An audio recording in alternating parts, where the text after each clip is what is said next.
I saved 80% of my income for 8 months and felt emptier than when I had nothing. Turns out there's a thin line between financial discipline and financial self-sabotage. By the end of this video, I'll share the 3 things that finally helped me stop treating my bank account like something I wasn't allowed to touch. It was a Tuesday evening in February. I was sitting on my bedroom floor, eating pasta from a plastic container for the 5th night in a row, watching the number in my savings account grow on my phone screen. $3,000. Then refresh. Still $3,000. I felt nothing. My friends were at dinner somewhere across town. They'd invited me, like they always did, and I'd said no, like I always did, because $25 for a meal felt like $25 I couldn't put away. $25 that could become part of my emergency fund. $25 that could protect me from some imaginary disaster I couldn't even name. I sat there on that floor, surrounded by the same 4 walls I'd been staring at for months, and realized I'd turned my life into a waiting room. I was saving for someday, but someday never felt safe enough to arrive. The thing about saving obsessively is that it starts as self-care and ends as self-punishment. You tell yourself you're being responsible, building security, preparing for the future, but somewhere along the way, saving becomes the only thing that feels like love. The only way you know how to take care of yourself. The only proof you have that you're doing life right. Every dollar you don't spend becomes evidence that you're disciplined. Every meal you skip, every invitation you decline, every small pleasure you deny yourself, it all gets filed under good choices. But good for what? Good for whom? I realized I'd built a prison out of my own discipline. I had money, but I couldn't touch it. I had freedom, but I couldn't feel it.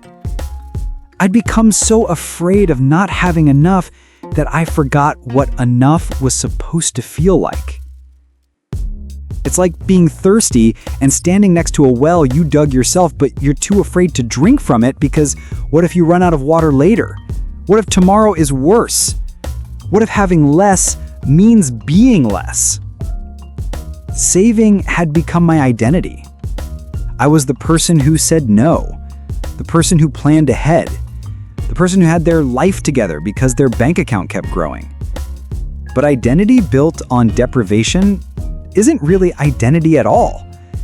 It's just fear wearing a responsible mask. The shift didn't happen overnight, but it did happen through 3 specific changes that I want to share with you.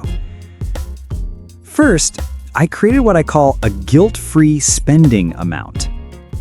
Every month, I put $50 aside that I'm required to spend on something I want, not need. This isn't extra money, it's part of my budget. Having permission built into my system made it feel safe to want things again. Second, I started asking myself a different question. Instead of, can I afford this? I began asking, what am I really afraid will happen if I spend this money? Usually, the fear was bigger than the purchase. Usually, it had nothing to do with the money at all. Third, I practice what I call small trust exercises. Buying that coffee, getting the nicer shampoo, saying yes to 1 dinner invitation per month. Not because I suddenly became reckless, but because I needed to prove to myself that I could spend money and still be okay. I'm still learning to spend money without holding my breath. Still learning that security isn't just about having money.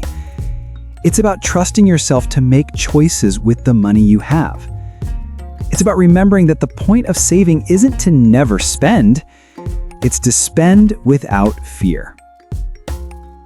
If you've ever felt afraid to spend money, even when you have it, subscribe. This channel is for people like us.